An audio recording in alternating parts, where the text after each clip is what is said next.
की GK class में आपका स्वागत है। हम पशु परिचर भर्ती के तहत जो तैयारी कर रहे हैं उसमें मेरी जीके क्लासें चल रही है और इन जीके क्लासें में हम अजमेर जिला दर्शन पढ़ रहे थे। एक वीडियो मैंने इसके पहले अपलोड कर दी थी। अब आगे का हम देखते हैं। पशु परिचर भर्ती विशेष जीके क्लासें चल रही है। जिला दर्शन में हम देख रहे हैं जिला अजमेर हमने सबसे पहले लिया है। दर्शनीय स्थलों की बात करते हैं तो इसका नाम आते ही सबसे पहले हमारे महज में या हमारे दिमाग में पुष्कर का नाम सबसे पहले गूंजता है। देखिए क्या क्या विशेषताएं हैं। जिला अजमेर का प्रमुख पवित्र स्थल ऐसा, ठीक है। पुष्कर जो नगरी है ये जिला अजमेर का पवित्र और प्रमुख पवित्र स्थल है। इसे तीर्थराज उपनाम क्या क्या है या किन किन नामों से जाना जाता है तो तीर्थराज भी कहते हैं। राजस्थान का प्रयागराज कहते हैं। प्रयागराज आप जानते होंगे बहुत ही अच्छी और फेमस जगह है, तो इसे राजस्थान का प्रयागराज। परंतु राजस्थान का प्रयागराज कौन है अगर प्रश्न आ जाए तो हमारा पुष्कर है। कोंकण तीर्थ भी कहते हैं, तीर्थों का मामा भी कहा जाता है। तो बात हो गई पुष्कर प्रमुख तीर्थ स्थल साहब। राजस्थान का प्रयागराज कहते हैं प्रमुख तीर्थ स्थल, साथ ही साथ तीर्थों का मामा, कोंकण तीर्थ आदि उपनामों से ये जाना जाता है, ठीक है।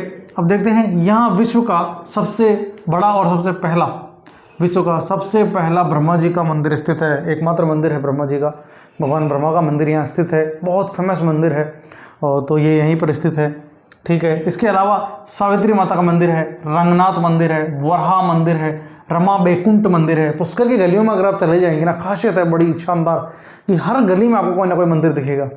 इसीलिए इसे धार्मिक नगरी, प्रमुख पवित्र नगरी माना जाता है। हर गली में कोई ना कोई मंदिर होगा।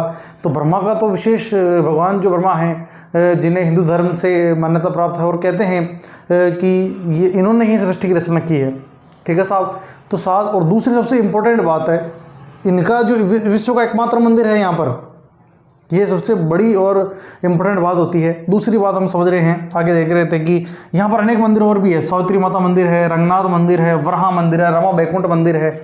और मैंने भी एक बात ये भी ऐड कर रहा था कि आप अगर जाएंगे पुष्कर कभी भी जाते हैं तो यहाँ पर आपको प्रमुख पवित्र स्थल देखने को मिल जाएंगे जिसमें मंदिर हर गली में मिलेंगे आपको। इतनी आस्था है यहाँ पर और इतना अच्छा माहौल है यहाँ का, इसलिए इसको पवित्र प्रमुख नगरी और प्रयागराज कहा जाता है भाई, ठीक है। आगे देखते हैं। यहाँ पवित्र पुष्कर झील है, ठीक है साहब। झील है को किस आकार की है तो अर्धचंद्राकार आकार में है, ठीक है। इस झील पर 52 घाट बने हुए हैं। कितने घाट बने हुए हैं? 52 घाट। कौन सी झील है? पुष्कर झील है। कैसा आकार है इसका तो अर्धचंद्राकार है साहब। 52 घाट बने हुए हैं और इस झील की जो सफाई है वो कनाडा की सहायता से, हम भी उनकी कोई सहायता करते हैं या हमारा देश भी उनकी सहायता करता रहता है। तो राजस्थान सरकार ने कनाडा से इसकी जो सहायता जो सेवाएं दी जा रही है उसी की सहायता से इस झील की सफाई की जाती है साहब, ठीक है। सफाई की जाती है इसकी। एक बार फिर देख ले क्या बात है। पवित्र पुष्कर झील अर्धचंद्राकार रूप में, झील पे कितने घाट है? 52 घाट बने हुए हैं। इस झील की सफाई कनाडा की सहायता से की जाती है, ठीक है साहब। आगे देखते हैं। यहाँ प्रतिवर्ष, ठीक है साहब, हर वर्ष यहाँ पर कार्तिक पूर्णिमा को मेला भरता है। इस मेले का आयोजन राजस्थान सरकार द्वारा बड़े धूमधाम से किया जाता है। ये चीज़ याद रखनी है, कार्तिक पूर्णिमा। जब कार्तिक पूर्णिमा आती है हर वर्ष तो यहाँ पर पुष्कर का मेला भरता है और राजस्थान सरकार द्वारा सरकारी मेला कहते हैं भाई, हम तो इसको अजमेर वासी जो हैं वो सभी सरकारी मेला कहते हैं क्योंकि बहुत अच्छे पैमाने पर, बहुत बड़े पैमाने पर, और यूँ कहो तो राजस्थान का औचित्य या अतिशयोक्ति नहीं होगी कि ये सबसे बड़ा मेला भी हो सकता है। सबसे बड़ा मेला मान सकते हैं आप इसको। और ये जो इसका आयोजन जो है वह राजस्थान सरकार द्वारा किया जाता है। और कब किया जाता है तो कार्तिक पूर्णिमा, ये जो चीज़ है कार्तिक पूर्णिमा, इस दिन ये मेला भरता है। और यहाँ पर दीपदान का उत्सव भी किया जाता है। उसके अलावा यहाँ पर पशु मेला भी कहते हैं इसको। बड़ी संख्या में पशु आते हैं बाहर से। विशेषतः रायका रेवारी जाति के जो पशु है, ऊँट है, घोड़े हैं, वह पशु बड़े महंगे स्तर पर यहाँ पर आते हैं। और देश विदेश से सैलानी जो है, देश और विदेशी दोनों ही इस मेले में बड़ी संख्या में भाग लेते हैं। सरकार द्वारा बड़े बंदोबस्त किए जाते हैं इस मेले से और अच्छी आय प्राप्त होती है। आर्थिक आय इस मेले से अच्छी प्राप्त होती है सरकार को। तो इसीलिए ये एक बड़ा इंपॉर्टेंट मेला है कहाँ का? अजमेर जिले में पुष्कर क्षेत्र का, ठीक है साहब। पुष्कर मेले में अनेक देशी विदेशी पर्यटक आते हैं। बात हो गई पुष्कर मेले में पशुओं का मेला भी कहा जा सकता है। इस मेले के अवसर पर राजस्थान सरकार द्वारा अनेक कार्यक्रम आयोजित किए जाते हैं। हम पढ़ते हैं हम देखते हैं जो भी देखने जाते हैं अक्सर इस मेले को बहुत बड़ी संख्या में देखने जाते हैं। बड़े पर्यटक स्टार यहाँ इकट्ठे होते हैं। यहाँ मटकी दौड़ होती है, यहाँ कुश्ती का जो आयोजन किया जाता है, साथ ही साथ रथ दौड़ हो जाती है, और दूसरे जो भी आकर्षक क्षेत्र है, खेल है, वो यहाँ पे खेले जाते हैं। और ये मेला जो है सरकारी मेला है राजस्थान का, और इससे आर्थिक जो व्यवस्था है या आर्थिक जो क्रय विक्रय है वो बड़ी पैमाने पर होता है, और आर्थिक कर जो इससे मिलता है वह सरकार को अच्छा प्राप्त होता है। इस प्रकार पुष्कर में जो ये सभी चीज़ें हैं, और इसीलिए पुष्कर को धार्मिक नगरी के रूप में जाना जाता है। देखते के पश्चात हम दूसरे प्रमुख जो दर्शनीय स्थल है, अजमेर का प्रमुख दर्शनीय स्थल है, उसके बारे में पढ़ते हैं। तो देखते हैं ख्वाजा साहब की जो दरगाह है, ये दूसरा प्रमुख पवित्र स्थल है, अजमेर का दर्शनीय स्थल है। भाई बहुत अच्छा मेला भरता है और बहुत मान्यता मानते हैं लोग।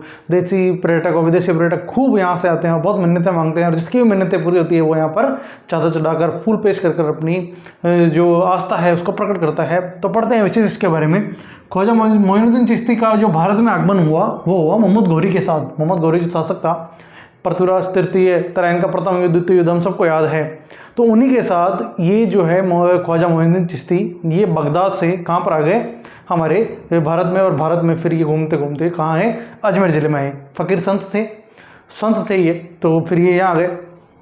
तो ये क्लियर हो गया, बादशाह मोहम्मद गौरी के साथ आते हैं। अजमेर ज़िला दूसरा प्रमुख तीर्थ स्थल है ये अजमेर ज़िले का। ख्वाजा मोइनुद्दीन चिश्ती की जो दरगाह है वो अजमेर ज़िले का दूसरा प्रमुख तीर्थ स्थल है साहब, ठीक है। ख्वाजा साहब की दरगाह का जो निर्माण कार्य है वह इल्तुतमिश के द्वारा शुरू किया गया। और ये जो ख्वाजा साहब की दरगाह जो है वर्तमान में जो हम देखते हैं ये ऐसे नहीं थी भाई इस रूप में। इतिहास बदलता गया और समय बढ़ता गया, और फिर ये इस रूप में आई है। कई शासकों ने, कई राजा महाराजाओं ने, सब ने इसको जो फंड स्वीकृत किए, और ये फिर धीरे धीरे आगे बढ़ती गई। जिसकी मिन्नतें पूरी होती गई वो यहाँ पैसा खर्च करता गया। तो कहने का मतलब ये है कि ये वर्तमान स्वरूप में जो है ये ऐसे नहीं थी, इसका धीरे धीरे कार्य हुआ। सर्वप्रथम इसका जो कार्य शुरू करने का श्रेय है वह है इल्तुतमिश को। इसने इसका कार्य शुरू किया साहब, और यहाँ पर निर्माण कार्य शुरू हुआ, ठीक है। ख्वाजा साहब की दरगाह में 2 देग है, तो देगे हैं भाई, ये बड़ा सा खड्डा नुमा एक आकृति है, 2 है, एक छोटी एक बड़ी है, 2 देगे हैं। और हम आप में से बहुत सारे जने गए होंगे, हम भी सब गए हैं, सब जाते हैं। तो देखते हैं कि अक्सर उसमें जब मेला लगता है तो उसमें प्रसाद बोल सकते हैं, तो वो उसमें बनाया जाता है और उसी में से फिर निकाल के बांटा जाता है। उसके पहले उसमें बहुत सारे लोग अपनी मिन्नतें मानते हुए पैसे फेंकते हैं, उसमें पैसे के नोट, उसमें दूसरी कई मुद्राएं पड़ी है, मैंने अपनी आंखों से भी देखा है, और भी जाते सब देखते हैं। तो 2 देगें बनी हुई है, ये 2 देगें हैं। तो ये बड़ी देग का जो निर्माण कार्य है ये किसने किया साहब, बादशाह अकबर ने करवाया। 2 देग है इस दरगाह में, बड़ी देग का निर्माण कार्य किसने कराया, बादशाह अकबर ने करवाया, ठीक है। और जो छोटी देग है इसका निर्माण कार्य बादशाह जहांगीर द्वारा करवाया गया, ठीक है साहब, क्लियर। आगे देखते हैं, यहाँ स्थित बुलंद दरवाज़ा बना हुआ है, और ये किसने बनाया, गयासुद्दीन खिलजी द्वारा। ये बुलंद दरवाज़ा इसका निर्माण करवाया गया, ये बुलंद दरवाज़ा बनवाया गया गयासुद्दीन खिलजी द्वारा। बुलंद दरवाजे का निर्माण गयासुद्दीन खिलजी द्वारा। दरगाह, अजमेर दरगाह के बुलंद दरवाजे का निर्माण गयासुद्दीन खिलजी द्वारा किया गया, ठीक है साहब। फिर यहाँ देखते हैं, यहाँ प्रतिवर्ष ख्वाजा साहब के उर्स का आयोजन किया जाता है साहब, ठीक है। ये उर्स 6 दिनों तक बढ़ता है, ख्वाजा साहब का उर्स बढ़ता है, और इसका प्रतिवर्ष आयोजन किया जाता है। दूसरा बड़ा मेला है अजमेर ज़िले का, ठीक है, और बड़ी संख्या में मेला बढ़ता है। 6 दिनों तक ये उर्स चलता है। सरकारी अवकाश जिला प्रशासन द्वारा किया जाता है। पुष्कर मेले का भी किया जाता है। इस मेले का भी सरकारी अवकाश जो है प्रशासन, जिला प्रशासन द्वारा इसकी कलेक्टर पावर की छुट्टी रहती है, यहाँ किया जाता है, ठीक है।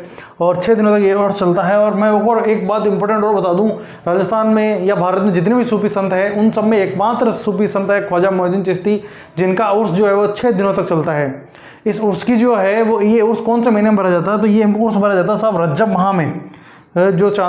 जो मुस्लिम महीने हैं उनमें रज्जब माह है।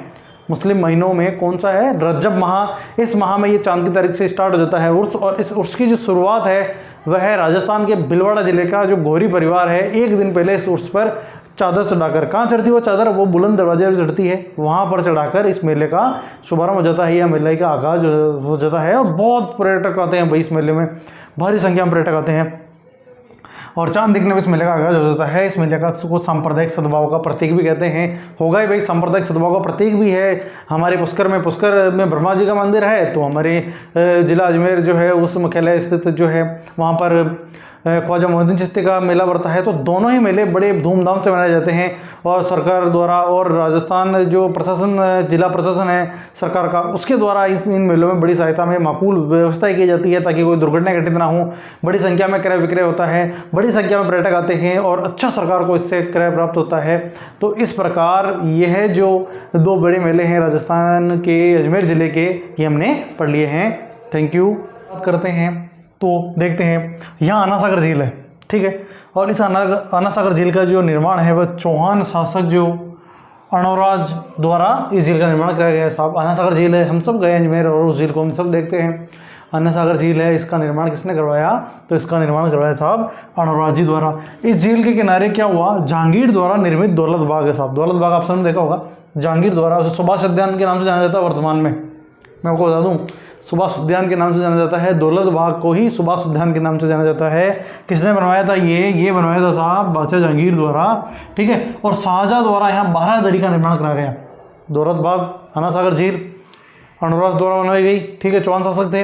उसके बाद यहाँ पर जहांगीर ने दौलत बाग बनाया, इसे ही सुभाष उद्यान कहते हैं। और शाहजहाँ ने यहाँ पे क्या बनवाया? तो बारादरी का निर्माण करवाया, ठीक है। सोने जी की नसिया, इसे लाल मंदिर भी कहते हैं साहब, ठीक है। ये लाल रंग से पुता हुआ है और वर्तमान में अच्छी कंडीशन में है, ये बहुत अच्छी कंडीशन में है, तो इसे लाल मंदिर भी कहते हैं। सोने जी की नसिया भी है। और यहाँ जैन तीर्थकर ऋषभ देव जी हैं। कौन है? जैन तीर्थकर भगवान ऋषभ देव जी है कि वो समर्पित ये मंदिर है। यहाँ उनकी यहाँ प्राण प्रतिष्ठा है। और किसने बनवाया? तो मूलचंद जी सोनी व टेकमचंद जी सोनी द्वारा इसका निर्माण करवाया गया। सोने जी की नसिया लाल मंदिर का नाम से जाना जाता है। ऋषभ देव भगवान की यहाँ प्राण प्रतिष्ठा है और मूलचंद सोनी व लालचंद जी सोनी द्वारा ये इसको टेकमचंद जी सोनी द्वारा इसका निर्माण करवाया गया साहब, ठीक है। नाग पहाड़, अरावली पर्वतमाला है, यहाँ पर निकली हुई है, यहाँ से गुजरती है अरावली पर्वतमाला। हम देखते हैं पहाड़ों की नगरी है, तो अरावली पर्वतमाला यहाँ से गुजर रही है।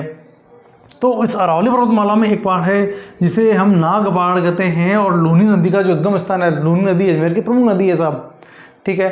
तो इसका प्रमुख स्थल है। उद्गम स्थल कहाँ है लूनी नदी का? अगर प्रश्न आ जाए या उद्गम कहाँ से होता है, कहाँ से निकलती है, तो वो अजमेर के नागपहाड़ से निकलती है साहब, ठीक है। उसके बाद देखते हैं मांगलेवास, आपने सबने नाम सुना होगा। इस मांगलेवास में कल्प वृक्ष मेला बढ़ता है। क्या बढ़ता है? मांगलेवास जो जगह है वहाँ पर कल्प वृक्ष मेला बढ़ता है। और कल्प वृक्ष को इच्छाधारी वृक्ष भी कहा जाता है। कहते हैं कि भाई यहाँ पर जो इच्छा मांगते हुए पूर्ण हो जाती है। तो ये चमत्कार भी हमारे अजमेर जिले में ही स्थित है। उसके बाद यह निम्बार्क संप्रदाय की प्रमुख पीठ है सलेमाबाद में। सलेमाबाद जो अजमेर के पास स्थित जगह है, वहाँ पर जो निम्बार्क संप्रदाय है उसकी प्रधान पीठ है। यहाँ से उसका जो सुचारू कार्यक्रम है वो यहीं से सलेमाबाद से शुरू होता है। किसकी है साहब? ये निम्बार्क संप्रदाय की प्रमुख या प्रधान पीठ है, ठीक है। यहाँ पर 2.5 दिन का झोपड़ा भी है, ठीक है। किसने बनवाया? तो विग्रह राज चतुर द्वारा बनवाया गया। संस्कृत पाठशाला थी, उससे क्या होता है बाद में कुतुबुद्दीन ऐबक द्वारा इसे परिवर्तित करके 2.5 दिन का झोपड़ा बना दिया जाता है। यहाँ पर इस 2.5 दिन के झोपड़े पर क्या है? हरि केले नाटक की कुछ संस्कृत में लिखी गई जो पंक्तियाँ वो आज भी उत्कीर्ण है। और साथ ही साथ यहाँ पर पंजाब शाह का उर्स भरा जाता है। कौन सा उर्स? पंजाब शाह का उर्स। कहाँ पड़ता है साहब? अब ये हमेशा गलती हो जाती है, यहाँ पर पंजाब शाह का जो उर्स है वो 2.5 दिन के झोपड़े और जिला अजमेर में भरा जाता है, न कि पंजाब में या पटियाला में और कहीं नहीं। इस पंजाब शाह के उर्स का पंजाब से कोई जो राज्य है उससे कोई लेना देना नहीं है। इसका लेना देना है तो वो 2.5 दिन के झोपड़े से है। विग्रह राज चतुर द्वारा 2.5 दिन का झोपड़ा, संस्कृत पाठशाला थी पहले, उससे परिवर्तित करके 2.5 दिन का झोपड़ा कुतुबुद्दीन ऐबक ने बना दिया। और यहाँ पर पंजाब शाह का उर्स बढ़ता है साहब, ठीक है। देखिए और फिर देखते हैं सुरसुरा का नाम लेते हैं, तेजाजी का नाम आ जाता है हमारे दिमाग में। लोक देवता तेजाजी राजस्थान के प्रमुख लोक देवताओं में से एक, उनका जो है वो स्वर्गवास यहीं हुआ था सुरसुरा में, अजमेर जिले में स्थित है। और यहाँ पर एक प्रमुख मेला भी बढ़ता है और यहाँ पर प्रमुख स्थल है। हिंदू देवी देवताओं की जो आस्था प्रकट करते हैं वो यहाँ सभी जाते हैं भाई, ठीक है। किशनगढ़, ये किशनगढ़ का नाम होता है हमारे यहाँ पर डंपिंग यार्ड, जो कि आजकल प्री वेडिंग शूटिंग के लिए काफ़ी अच्छी जगह मानी जाती है अजमेर में। और साथ ही साथ ये क्या है? ये तो बात की बात है, ये जनरल नॉलेज कह दिया मैंने। किशनगढ़ क्षेत्र में संगमरमर मंडी के लिए उपयुक्त स्थान है और यहाँ पर संगमरमर का बहुतायत जो है वह उत्पादन होता है राजस्थान में यहाँ से।